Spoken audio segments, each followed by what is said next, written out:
Hey guys, welcome back to YouTube channel. I am Om Prakash Saini और आज हम जो अनाउंस करने जा रहे हैं वो हमारा व्हाट्सएप नंबर है, जिसके माध्यम से हम आप तक विभिन्न प्रकार के आपकी आवश्यकता के अनुसार नोट्स उपलब्ध करवाएंगे।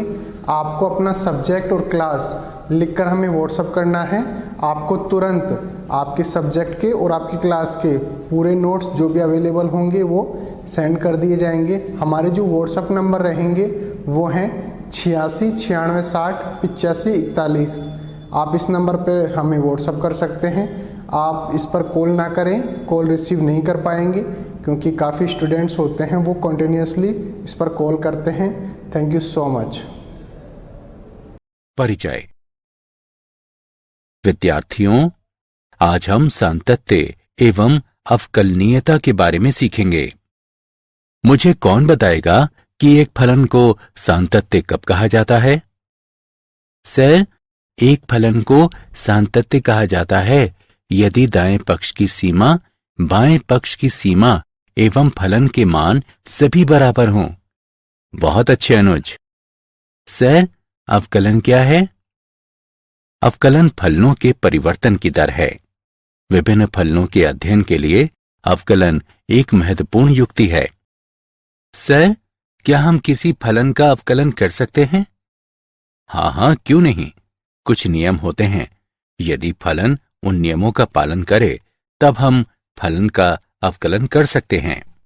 इस पाठ में आप फलनों के सातत्य तथा अवकलनीयता के बारे में जानेंगे।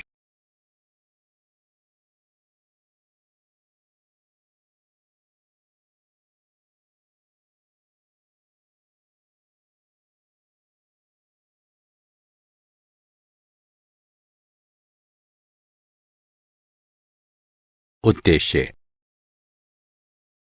इस पाठ के अंत में आप निम्न करने में सक्षम हो जाएंगे।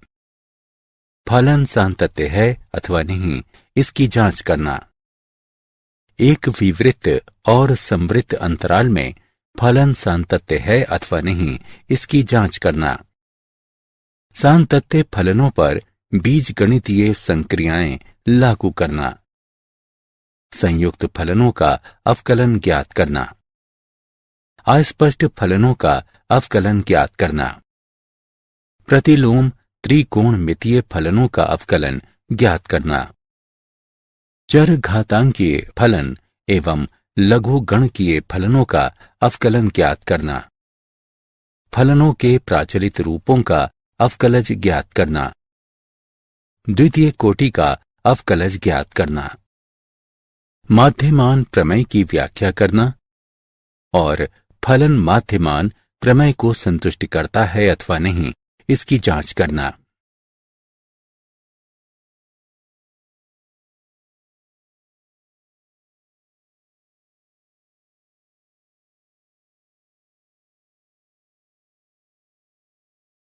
सातत्य।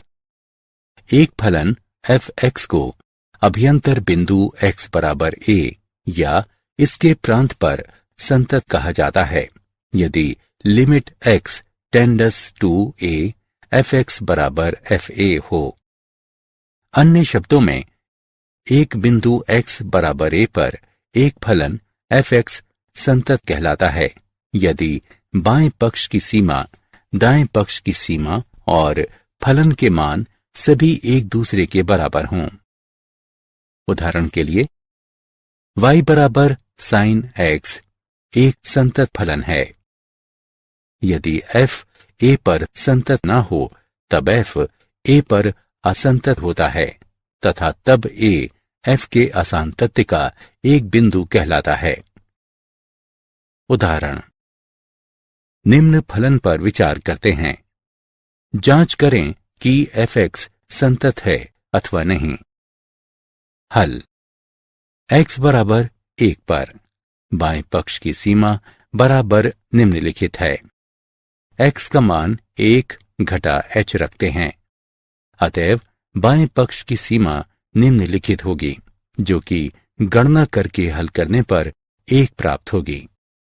अब दाएं पक्ष की सीमा को लेते हैं जो कि निम्नलिखित है। इसमें x का मान 1 जमा h रखते हैं, अतएव दाएं पक्ष की सीमा निम्नलिखित होगी, जो कि गणना करके हल करने पर यह भी 1 प्राप्त होगा। अतः बाएं पक्ष की सीमा बराबर है दाएं पक्ष की सीमा के, जो कि बराबर है f1 के। अतएव x पर fx बराबर 1 संतत है।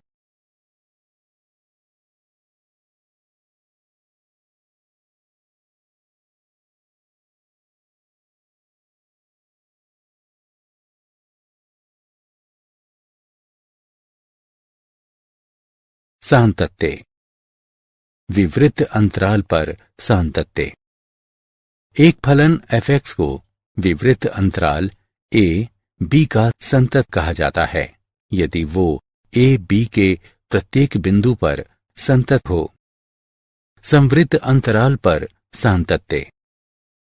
एक फलन fx को एक विवृत अंतराल a b पर संतत कहा जाता है यदि x बराबर a पर fx दाएं से संतत है, x बराबर b पर fx बाएं से संतत है, विवृत अंतराल a b के प्रत्येक बिंदु पर fx संतत है।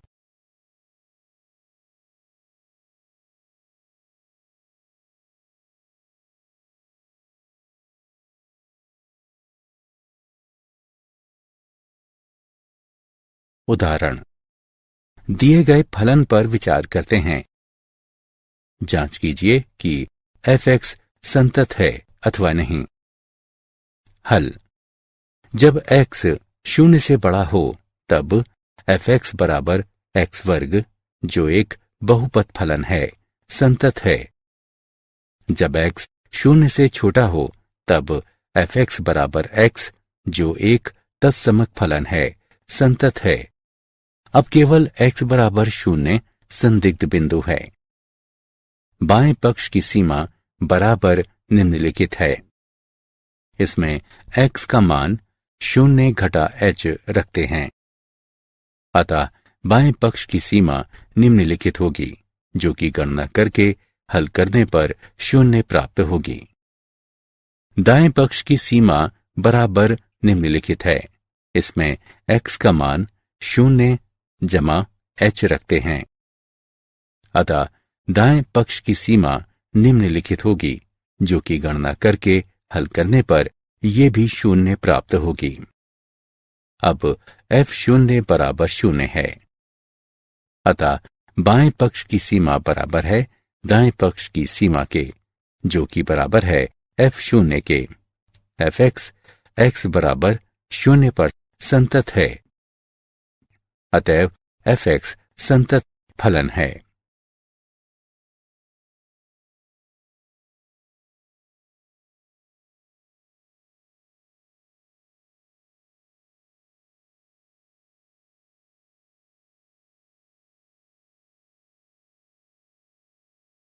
सान्तत्य अनंत की संकल्पना। आइए x बराबर 0 पर fx बराबर 1 बटा x का आलेख खींचते हैं। सबसे पहले हम दी हुई सारणी को देखते हैं। ये देखा गया है कि दाएं पक्ष से x का मान 0 के निकट है, अतः fx का मान अधिक से अधिक हो जाता है। इस प्रकार x के मान को 0 के निकट चुनकर हम fx को अधिकतम कर सकते हैं। प्रतीकात्मक रूप से हम इसे निम्नानुसार लिखते हैं। जब हम x बराबर 0 के निकट दाएं तरफ से fx के निकट पहुंचते हैं, तब हम निम्नलिखित प्राप्त करते हैं। दिए गए आलेख से हम निरीक्षण कर सकते हैं कि जब x धनात्मक 0 की ओर अग्रसर होता है, तब आलेख धनात्मक अनंत पर y अक्ष से मिलता है। इसी प्रकार जब x ऋणात्मक 0 की ओर अग्रसर होता है, तब आलेख ऋणात्मक अनंत पर y अक्ष से मिलता है।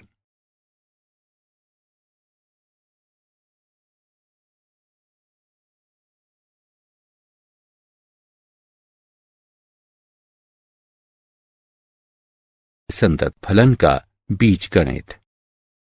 प्रमेय 1। मान लीजिए कि f तथा g दो ऐसे वास्तविक फलन हैं जो वास्तविक संख्या a के लिए संतत हैं। तब x बराबर a पर f जमा g संतत है। x बराबर a पर f घटा g संतत है। x बराबर a पर f गुणा g संतत है। x बराबर a पर f बटा g संतत है, जबकि g a शून्य के बराबर ना हो। प्रमेय 2। मान लीजिए कि f तथा g इस प्रकार के दो वास्तविक मानीय फलन हैं कि a पर f g परिभाषित हो। यदि a पर g संतत है तथा यदि g a पर f संतत है, तब a पर f g संतत होगा।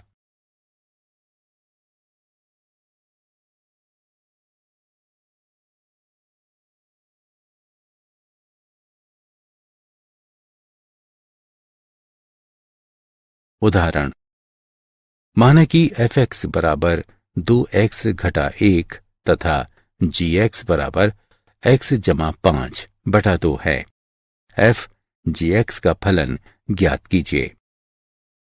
हल दिया है gx बराबर x जमा 5 बटा 2, इसलिए f gx बराबर है f gx के, जो कि गणना करके हल करने पर x जमा 4 के बराबर होगा।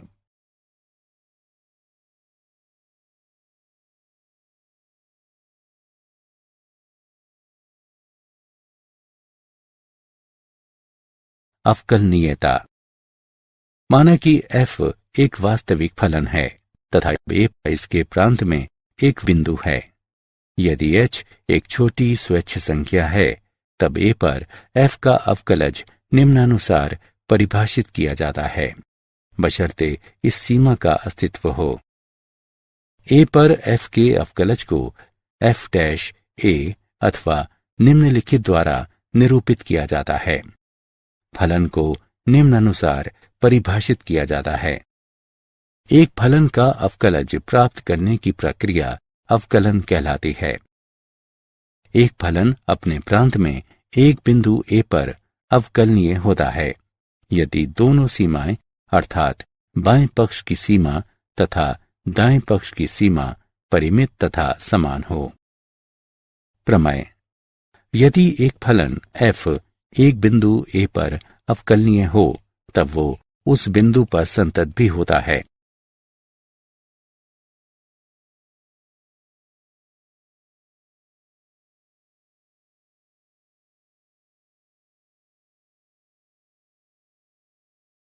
अवकलनीयता। सूत्र। कुछ निम्नलिखित सूत्र इस प्रकार दिए हुए हैं। कुछ महत्वपूर्ण फलनों का अवकलन इस प्रकार दिया हुआ है।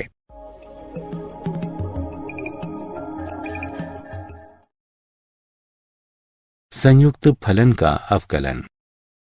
माना कि y बराबर ft और t बराबर gx है, जहां f और g दोनों अवकलनीय फलन हैं। तब y बराबर f gx x का एक फलन है तथा अवकलनीय भी है।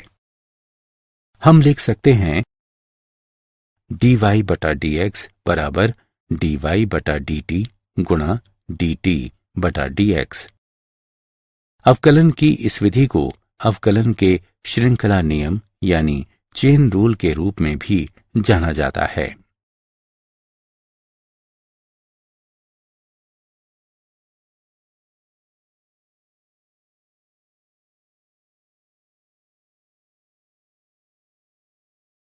उदाहरण, निम्नलिखित फलन का अवकलन ज्ञात कीजिए।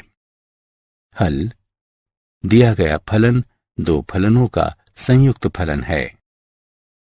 माना कि t बराबर x वर्ग तथा v t बराबर cos t है।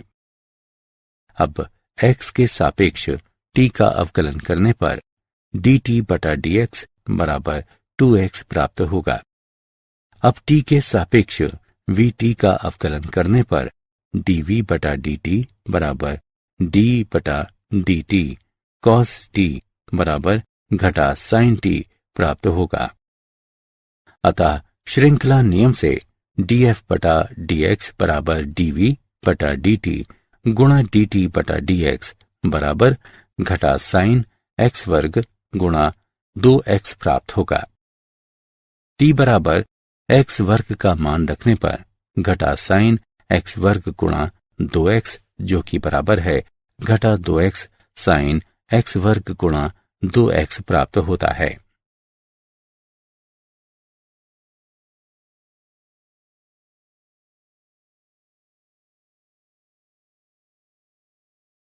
उदाहरण dy बटा dx ज्ञात कीजिए जब x वर्ग जमा x वर्ग गुणा y जमा x गुणा y वर्ग जमा y घन बराबर 47 हो। हल निम्नलिखित समीकरण दिया गया है। x के सापेक्ष अवकलन करने पर हमें निम्नलिखित प्राप्त होता है। dy बटा dx को छोड़कर दाएं पक्ष में पदों का स्थानांतरण करते हैं तथा बाएं पक्ष से dy बटा dx को उभयनिष्ठ लेने पर हमें निम्नलिखित प्राप्त होता है।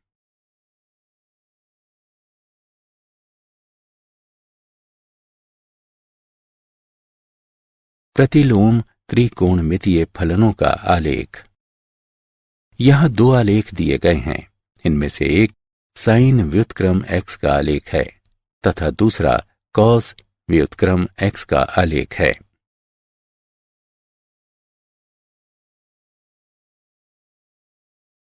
उदाहरण fx बराबर कॉस व्युत्क्रम x से दिए गए f का अवकलन ज्ञात कीजिए तथा मान लीजिए कि ये अस्तित्व में है। हल माना कि y बराबर कॉस व्युत्क्रम x है, x बराबर कॉस y है। x के सापेक्ष दोनों तरफ अवकलन करने पर हमें dy बटा dx बराबर घटा 1 बटा साइन y प्राप्त होता है। देखा गया है कि dy बटा dx परिभाषित है केवल यदि जब साइन y शून्य के बराबर न हो, अर्थात y शून्य पाई के अंतर्गत है। यह इंगित करता है कि साइन y शून्य से बड़ा है, अर्थात साइन y वर्गमूल 1 घटा कॉस वर्ग y है। dy बटे dx बराबर घटा 1 बटे वर्गमूल 1 घटा कॉस वर्ग y जो कि घटा 1 बटे वर्गमूल 1 घटा x वर्ग के बराबर है। चर घातांकीय और लघुगणकीय फलन। चर घातांकीय फलन 10 के आधार वाला घातीय फलन साधारण घातीय फलन कहलाता है। x के सापेक्ष e की घात x का अवकलन e की घात x है, अर्थात d बटा dx e घात x बराबर e घात x है। अनंत श्रृंखला 1 जमा 1 बटा 1 क्रम गुणन जमा 1 बटा 2 क्रम गुणन जमा 1 बटा 3 क्रम गुणन जमा इत्यादि के योगफलन को e से निरूपित किया जाता है। e का अनुमानित मान 2.7183 होता है। ये एक अपरिमेय संख्या है। e घात शून्य का मान बराबर 1 होता है। आधार के रूप में इस e का उपयोग करने पर हम घातीय फलन y बराबर e घात x प्राप्त करते हैं। इसे प्राकृतिक घातीय फलन कहा जाता है। y बराबर e की घात x तथा y बराबर x के लॉग के आधार पर e का आलेख परस्पर दर्पण प्रतिबिंब होता है। लघुगणकीय फलन x के सापेक्ष लॉग x का अवकलन 1 बटा x है, अर्थात d बटा dx log x बराबर 1 बटा x है। लघुगणकीय फलन के गुणधर्म निम्नलिखित हैं।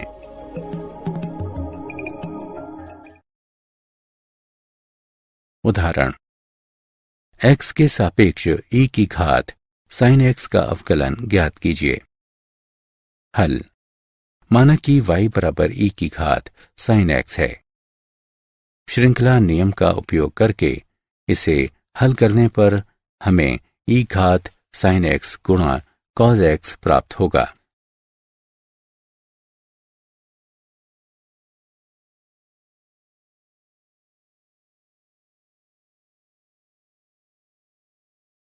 लघुगणकीय अवकलन। अब हम निम्नलिखित फलन के प्रकारों का अवकलन निकालते हैं। सर्वप्रथम हम दोनों पक्षों पर लघुगणक लेते हैं तथा फिर x के सापेक्ष दोनों पक्षों का अवकलन करते हैं। अवकलन की ये प्रक्रिया लघुगणकीय अवकलन कहलाती है।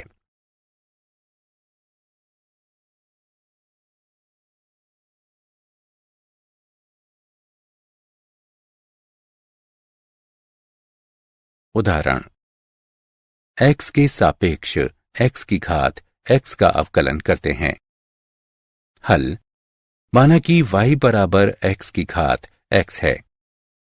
दोनों पक्षों का लघुगणक लेने पर हमें log y बराबर x गुणा log x प्राप्त होता है। x के सापेक्ष अवकलन करने पर हमें 1/y गुणा dy बटा dx बराबर x गुणा 1/x जमा log x जो कि बराबर 1 जमा log x है। dy बटा dx बराबर y गुणा 1 जमा log x। इसे समीकरण 1 से चिन्हित करें।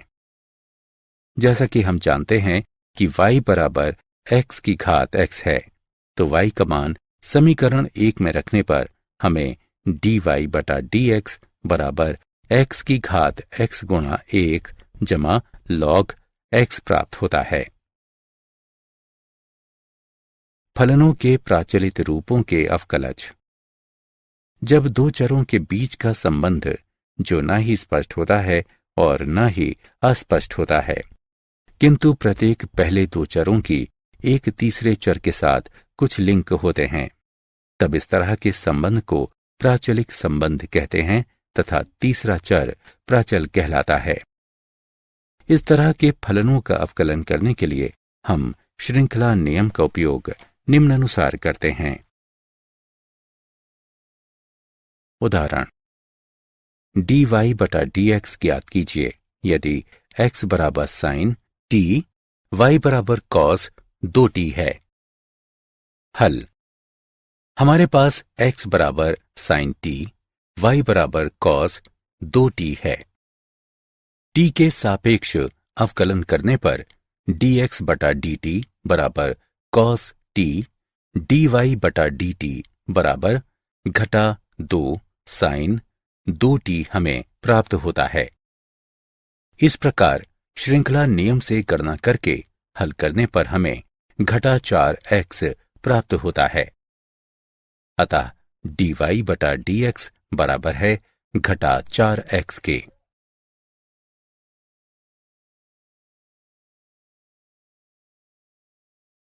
द्वितीय कोटि का अवकलन। यदि y बराबर fx एक अवकलनीय फलन है, तब इसके प्रथम अवकलन को निम्नलिखित द्वारा निरूपित किया जाता है। पुनः यदि f डैश x अर्थात fx का प्रथम अवकलज भी अवकलनीय होगा, तो हम उसका अवकलज प्राप्त कर सकते हैं, जिसे f डैश x का द्वितीय अवकलज कहा जाता है।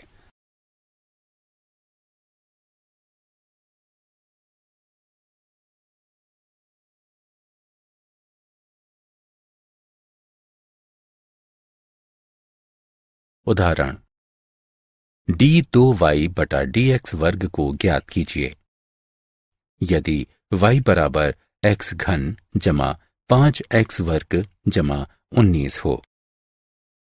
हल, हमें निम्नलिखित ज्ञात है, अतः x के सापेक्ष y का अवकलन करने पर हमें dy बटा dx बराबर 3x वर्ग जमा 10x प्राप्त होता है।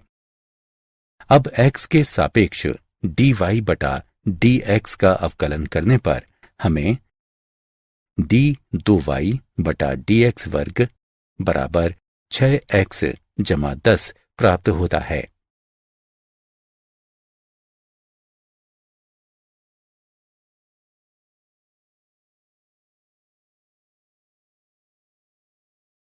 माध्यमान प्रमेय। रोले प्रमेय। एक, यदि एक बंद अंतराल a b पर एक फलन f(x) को इस प्रकार परिभाषित किया गया है कि ये समवृत्त अंतराल a b में संतत है। 2, ये विवृत्त अंतराल a b में व्युत्पाद्य है। 3, f a बराबर f b जहां a और b कुछ वास्तविक संख्याएं हैं। तत्पश्चात a और b के बीच निहित कम से कम एक संख्या c इस तरह अस्तित्व में है कि f' बराबर 0 है। रोले प्रमेय की ज्यामितीय व्याख्या। माध्यमान प्रमेय। यदि एक बंद अंतराल a b पर एक फलन f(x) को इस प्रकार परिभाषित किया गया है कि f(x) समवृत्त अंतराल a b में संतत है तथा f(x) विवृत्त अंतराल a b में व्युत्पाद्य है, तब a b के अंतर्गत c कम से कम एक वास्तविक संख्या अस्तित्व में है, जिसके लिए f' बराबर fb घटा fa बटा b घटा a है। प्रमेय का परिणाम व्यक्त करता है कि p और q के बीच के वक्र पर कम से कम एक बिंदु अस्तित्व में है, जहां बिंदु p और q से होकर जाने वाली जीवा वक्र की स्पर्श रेखा के समानांतर है, क्योंकि जीवा पी क्यू की ढलान एफ बी घटा एफ ए बटा बी घटा ए है तथा किसी बिंदु C पर स्पर्श रेखा अर्थात x बराबर C की ढलान f' है।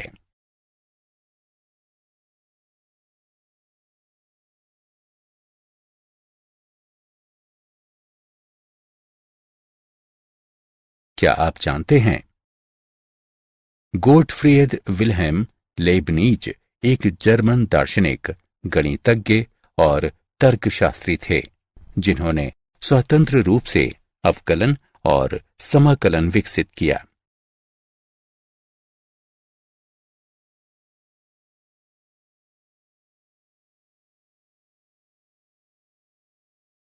सारांश। आइए हमने जो कुछ सीखा है उसे संक्षेप में दोहराएं। एक बिंदु x बराबर a पर एक फलन f(x) को संतत कहा जाता है, बशर्ते बाएं पक्ष की सीमा, दाएं पक्ष की सीमा तथा फलन के मान समान या बराबर हों। माना कि एक वास्तविक संख्या a पर f और g दो वास्तविक फलन संतत हैं, तब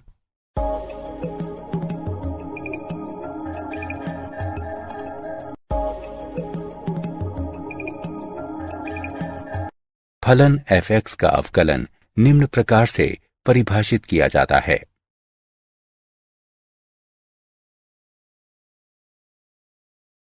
संयुक्त फलन के अवकलज को निम्न प्रकार से लिखा जा सकता है। इस अवकलन की विधि को श्रृंखला नियम के रूप में भी जाना जाता है। आधार 10 वाला चर घातांकीय फलन साधारण चर घातांकीय फलन कहलाता है। x के सापेक्ष e घात x का अवकलन e घात x होता है। x के सापेक्ष log x का अवकलन 1/x होता है। प्राचलिक रूपों में फलनों का अवकलन करने के लिए हम श्रृंखला नियम का उपयोग करते हैं।